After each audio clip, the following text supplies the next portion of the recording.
देखिए, अगर हमारा ट्रैक रिकॉर्ड अगर आप देखेंगे असेंबली के अंदर या बाहर जब भी हो, तो हमने इसका हमेशा विरोध किया है कि ये जो जम्मू जम्मू प्रोविंस हमारा है, ये और जम्मू शहर जिसको हम मंदिरों का शहर कहते हैं, और इसमें पहले ही इतनी वाइन शॉप्स खुली हैं, बार्स खुली हैं इतनी, तो लगातार सरकार उसमें बढ़ोतरी कर रही है। जबकि इसका ये रहा कि अगर पॉलिसी गवर्नमेंट की है कि हमने टूरिज़्म को बढ़ाना है, तो एक तरफ अगर टूरिज़्म के लिए डेवलपमेंट जो फंड्स दिए जाते हैं, तो 90% 90% फंड जो है वैली के लिए दिए जाते हैं और 10% जम्मू के लिए दिए जाते हैं। अगर टूरिज़्म बढ़ाने की बात है तो फिर जहां टूरिस्ट सरकार के हिसाब से ज़्यादा जाना चाहिए जाता है, तो वहाँ तो आपने 2-3 दुकानें खोल के रखी हैं और यहाँ पे हर साल आप 2, 4, 10, 20 दुकानें खोल देते हो, तो ये गलत है। और वैसे भी आप देखें कि हमारी एक NGO डोगरा क्रांति दल की तरफ से हमेशा नशे के विरोध में युवाओं को प्रेरित किया जाता है, चाहे वो मैराथन के ज़रिए प्रेरित किया जाए, चाहे उनको ओथ दिला के, चाहे वो जो स्पोर्ट्स की डिफरेंट एक्टिविटीज़ हैं, चाहे सम्पोजियम में उनको प्रेरित किया जाता है। इसके अगेंस्ट जो है हमने एक आंदोलन छेड़ रखा है, तो वैसे भी हम इसके अगेंस्ट हैं और ये किसी भी सूरत में जम्मू के अंदर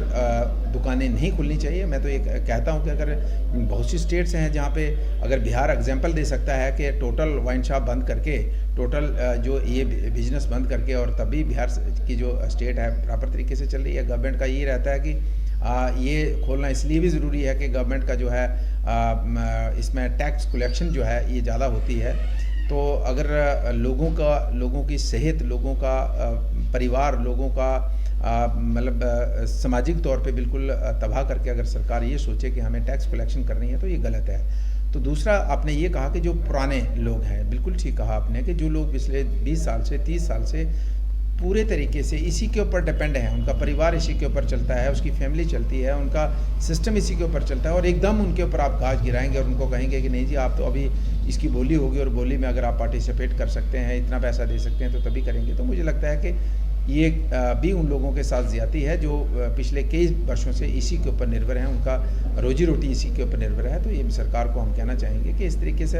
हार्ड एंड फास्ट रूल लगाने से कहीं ना कहीं पब्लिक में गलत मैसेज आता है, और उसका विरोध अक्सर जब पब्लिक करना शुरू होती है और फिर पब्लिक का एक जब कट बनता है, तो उसका अल्टीमेटली कहीं ना कहीं सरकार को डैमेज होता है आने वाले समय में। और मुझे लगता है डेफिनेटली होगा, अगर सरकार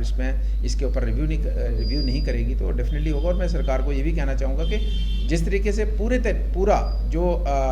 प्रशासनिक लेवल पे लोगों को छोड़ दिया है कि जो प्रशासन में बैठे अधिकारी हैं वही लोगों से डील करेंगे, वही सुनेंगे, तो आप चेक कर सकते हैं। तो आज कोई भी आदमी किसी दफ्तर में जाता है तो उसकी सुनवाई कितनी होती है, उसके डोर स्टेप पे कौन पहुंचता है और किस तरीके से लोगों की सुनवाई हो रही है, इसको भी हमें देखना चाहिए। और लोग, मुझे लगता है कि इस